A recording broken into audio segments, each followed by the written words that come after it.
Sejumlah siswa di SMPN 1 Cisarua merintih kesakitan akibat keracunan massal yang diduga usai menyantap menu MBG. Total jumlah siswa yang keracunan mencapai 161 orang. Bupati Bandung Barat Jaja Rici Ismail mengecek langsung kondisi para siswa. Ia pun menyampaikan keprihatinan yang mendalam dan tekankan akan evaluasi menyeluruh program ini. Petugas medis hingga ambulans disiagakan di posko maupun fasilitas kesehatan rujukan. Tak hanya itu, kegiatan belajar mengajar di SMPN 1 Cisarua sementara dialihkan ke sistem pembelajaran daring hingga kondisi dinilai aman. Lakukan evaluasi ya mengenai MBG ini, pada dasarnya memang ini sudah saya sampaikan berkali-kali, program yang sangat baik sekali, cuman kalau tidak dievaluasi dengan tepat ya pasti akan terjadi seperti ini. Saya kedepannya ke BGN supaya melakukan evaluasi lagi lebih mendalam, apalagi ini kejadian sudah 2 kali ya. Hingga Rabu dini hari, 41 siswa masih dirawat di posko SMP 1 Cisarua. 55 siswa dirawat di beberapa rumah sakit. Rata-rata siswa yang keracunan mengalami sesak nafas, pusing, dan mual. Meski jumlah korban mencapai 161 orang, namun pemerintah Kabupaten Bandung Barat belum menetapkan kejadian luar biasa. Dari Bandung Barat, Yuwono Wahyu, iNews melaporkan.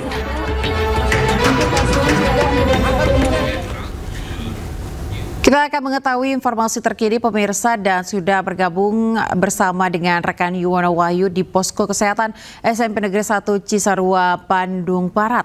Ya, selamat pagi Yuwono. Bagaimana kondisi terkini siswa yang keracunan? Selamat pagi Togi dan Alia. Pagi ini saya berada di Posko SMP 1 Cisarua. Hari ini pasien yang kemarin sempat memakan MBG mulai berdatangan kembali. Jika kemarin pasien-pasien didominasi oleh siswa SMP, namun hari ini siswa SD dan SMK pun mulai berdatangan. Bahkan mereka sempat masuk ke sekolah. Namun tidak hanya siswa saja, tetapi guru pun sempat keracunan, sempat dirawat. Di belakang saya adalah ambulan yang membawa pasien yang akan dirujuk ke rumah sakit terdekat. Jumlah pasien yang masuk hari ini belum bisa artinya dikumulasikan karena terus berdatangan. Di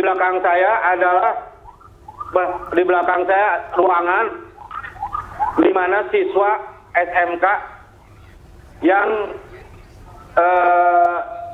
tadi masuk sekolah dan kemudian sakit sehingga dibawa ke rumah sakit. Begitu. Namun belum ada keterangan pasti dari pihak sekolah maupun pemerintah daerah. Jika tadi malam jumlahnya 161, hari ini bisa bertambah. Namun pemerintah Kabupaten Bandung Barat belum menyatakan KLB dan menyatakan kata alasannya pasien sudah pulang. Togi, Alia. Baik, Yuwono, ada sekitar 161 dan diperkirakan bisa lebih begitu ya jumlah pasien yang atau siswa-siswi yang keracunan termasuk guru-guru. Apakah sudah ada yang diperbolehkan untuk pulang? Jadi begini, jumlah 161 itu pada tadi malam. Dan mereka sudah berangsur pulang, makanya Bupati belum menyatakan KLB. Tapi pagi ini ambulan datang untuk membawa siswa untuk berobat ke posko Togi, Alia. Karena mereka merasakan mual dan pusing di sekolah. Pihak sekolah tidak mau ambil siswa dibawa ke posko sini, Alia, Togi. Ya, untuk Yuwono, apa yang menjadi gejala dari siswa ini ketika mereka merasakan keracunan akibat menu MBG ini? Sebetulnya Togi ini tidak jauh berbeda yang kejadian 2 pekan yang lalu di Cipongkor. Mereka merasakan mual, pusing, dan sesak napas. Sehingga penanganan lebih didahulukan oleh pemerintah dan tim medis. Dibandingkan yang di Cipongkor, petugas lebih siap. Artinya siap dalam penanganan. Sehingga begitu masuk yang memburuk langsung dibawa ke rumah sakit untuk dirujuk, dirawat mereka. Dan mereka sudah banyak yang pulang, Togi Alia. Oh, baik, sudah banyak yang pulang. Nah, sementara setelah kejadian ini, apakah makanan bergizi gratis ini masih disalurkan ke sekolah tersebut? Untuk hari ini, sekolah tidak menerima proses belajar mengajar digunakan dengan menggunakan SIM daring, dan MBG untuk hari ini ditiadakan karena menunggu evaluasi dari SPPG yang memproduksi makanan hari ini. Ya, rekan Yuwono, apakah ada kendala untuk peralatan medis yang diberikan untuk tim perawat? Saya sempat tadi malam berbincang dengan Kadinkes bahwa untuk persediaan oksigen, obat-obatan, dan tim medis sudah cukup dan tidak ada kendala. Bagaimana untuk feedback dari pemerintah setempat? Apakah sudah mungkin datang langsung melihat dan membantu? Sejak kemarin tim Dinas Kesehatan, bahkan Bupati Bandung Barat dia pun sempat datang menengok pasien-pasien yang ada di sini. Namun ya saya katakan bahwa pemerintah Kabupaten Bandung akan mengadakan evaluasi secara menyeluruh. Namun ya ini jumlahnya sudah melebihi untuk masuk KLB, tapi Bupati belum menyatakan bahwa ini bukan kejadian luar biasa. Baik Yuwono, kita akan tunggu sama-sama seperti apa update-nya nanti, apakah ini akan masuk ke KLB ya, dan seperti apa respon dari pemerintah. Untuk itu terima kasih atas informasi Anda telah melaporkan langsung dari Bandung. Selamat bertugas kembali. Baik, kita informasi lainnya di mana Wakil Gubernur Banten, Dimyati Natakusuma, meminta kepada Dinas Pendidikan dan Kebudayaan untuk menonaktifkan Kepala Sekolah SMA N1 Cimarga Kabupaten Lebak. Langkah ini diambil usai kepala sekolah diduga menampar siswa yang kedapatan merokok di lingkungan sekolah. Menurut Wakil Gubernur Banten, Dimyati Natakusuma, kepala sekolah harus dinonaktifkan terlebih dahulu agar lingkungan sekolah kondusif karena sudah 2 hari siswa melakukan aksi mogok belajar. Menurutnya proses investigasi harus dilakukan terhadap kepala sekolah maupun siswa yang terlibat. Dimyati menyebut kepala sekolah berperan sebagai general manager di lingkungan sekolah dan seharusnya menjadi contoh dalam pembinaan terhadap siswa di sekolah. Sekarang udah harus nonaktif, tidak boleh tawar-tawar lagi, ganti PLT sekalian diproses begitu. Jadi nggak benar, sama kayak daerah. Kalau daerah Banten ini nggak nyaman, nggak tentrem, nggak kondusif, berarti wakil gubernur dan gubernurnya nggak bagus. Gitu. Walaupun penyebabnya ada siswa yang merokok di lingkungan sekolah, Pak. Apapun hal-hal itu tetap ya kepala sekolahnya kita beri sanksi dulu nonaktif, baru kita lakukan investigasi. Dan itu kelihatan ngerokok nggak tahu dia, saya nggak tahu ya. Dia kaget atau bagaimana? Berpapasan dengan mata saya, matanya dia. Di tangannya rokok ngebul. Lari dia. Ngerokok kamu! Saya yang padanya ya Pak ya. Ngerokok kamu! Lari ke sini. Saya kejar. Saya keplek, tapi nggak ada rem kaca. Keplek ini. Spontan lah, keplekan perempuan. Tapi saya juga bukan memberani, saya keplek. Berapa kali itu? 1 kali. Katanya ada tendangan juga? Enggak. Nendang. Keting. Keting apanya? Di sini. Nah, gitu. Iya, gini, bawa kencang. Ini punggung. Nah, saya lagi tinggi, itu cuma 2 kali. Ini 1. Di pinggangnya 1. Itu diketik dulu apa ditempelin dulu? Tempelin dulu. Nah, saya gini, tapi bukan nendang, Pak. Enggak kena fisiknya. Saking nahan emosi.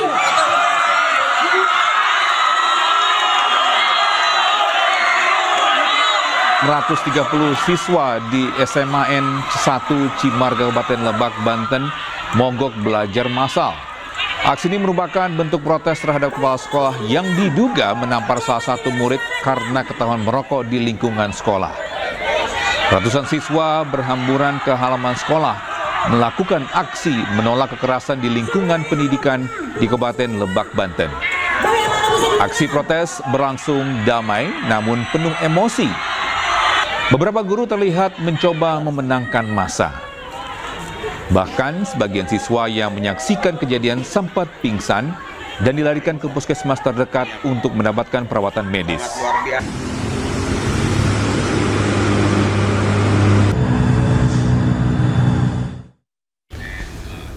Ya, sementara itu puluhan santri se-Bandung Raya berunjuk rasa di rumah anggota DPR RI Atalia Praratia di kawasan Ranca Bentang, Kota Bandung, Jawa Barat. Aksi ini buntut pernyataan Atalia pemirsa terkait kajian pembangunan Al-Qazini menggunakan APBN. Dengan mendapat pengawalan dari petugas pengamanan, puluhan santri Nusantara Bandung Raya berunjuk rasa di rumah pribadi anggota DPR RI Atalia Praratia. Dalam aksinya, demonstran membawa sejumlah atribut yang berisi desakan agar Atalia dipecat dari DPR karena dianggap membuat kegaduhan atas pernyataannya terkait renovasi Ponpes Al-Qazini menggunakan APBN. Massa mengancam akan kembali menggelar aksi jika tuntutannya tidak dipenuhi. Sementara Atalia belum memberikan komentar karena tidak ada di tempat saat massa berlangsung. Yang sebagai anggota Dewan Komisi 8 dari Partai Golkar. Ya pemirsa, 3 jenazah dan 1 bagian tubuh korban ambruknya Ponpes Al-Qazini kembali teridentifikasi. Ya, hingga kini tim DVI Polda Jawa Timur telah identifikasi 58 jenazah dan masih tersisa 5 kantong jenazah.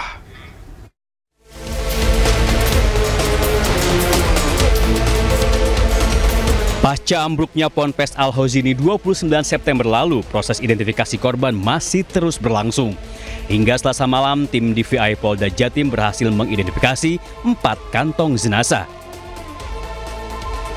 Dengan penambahan ini, tim DVI telah berhasil mengidentifikasi 58 kantong jenazah dari 67 kantong jenazah. Tim DVI Polda Jatim telah berhasil melaksanakan identifikasi terhadap 4 kantong jenazah yang terdiri dari 3 jenazah dan 1 body part. Sampai dengan hari ini, tim gabungan telah berhasil mengidentifikasi total 58 korban dari 67 kantong jenazah yang diterima. Hingga saat ini, kantong jenazah yang masih berada di posko DVI Rumah Sakit Bayangkara Polda Jatim berjumlah 5 kantong. Kabidokes Polda Jatim berharap seluruh proses identifikasi jenazah korban akan selesai pada minggu ini. Dari Surabaya, Jawa Timur, Rahmat Ilyasan, iNews melaporkan. Pemirsa, imbas ambruknya Pondok Pesantren Al-Qazini yang menewaskan 67 orang, 3 kementerian menandatangani surat keputusan bersama atau SKB. Ya, Menko Bidang Pemberdayaan Masyarakat Muhaimin Iskandar juga meminta audit menyeluruh di insiden Ponpes Al-Qazini ini.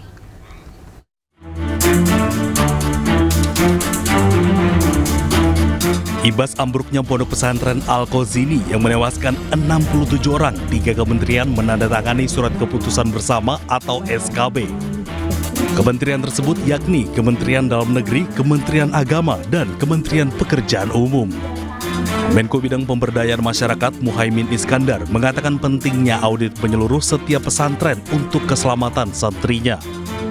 Kita menyadari sepenuhnya bahwa keselamatan warga negara adalah nomor 1. Mohon betul kepada Bapak Mendagri untuk segera mengkoordinasikan pemerintah daerah. Menteri Dalam Negeri Tito Karnavian juga mengingatkan setiap kepala daerah untuk cek kelayakan gedung. Nah, di sini kami melihat bahwa peristiwa kemarin mungkin kita perlu comply, menjadi wake up call. Mungkin dari teman-teman pemerintah daerah agak segan mungkin masuk ke madrasah, pesantren untuk mengingatkan. Saat ini polisi telah menyelidiki ambruknya Ponpes Al-Qazini yang menelan korban ratusan orang. Polisi telah menaikkan ke status penyidikan namun belum ada tersangka.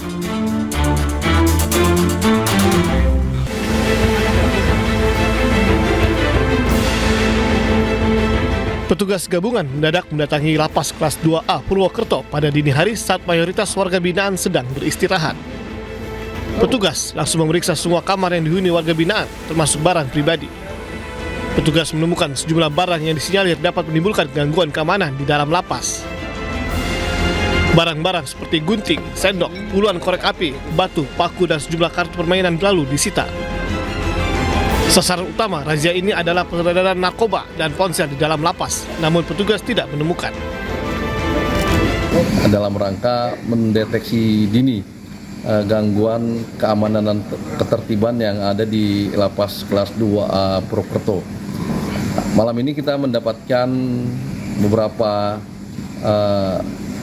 alat yang disinyalir akan digunakan untuk menjadikan senjata tajam oleh para warga binaan. Meski tak menemukan barang terlarang, namun razia akan gencar dilakukan.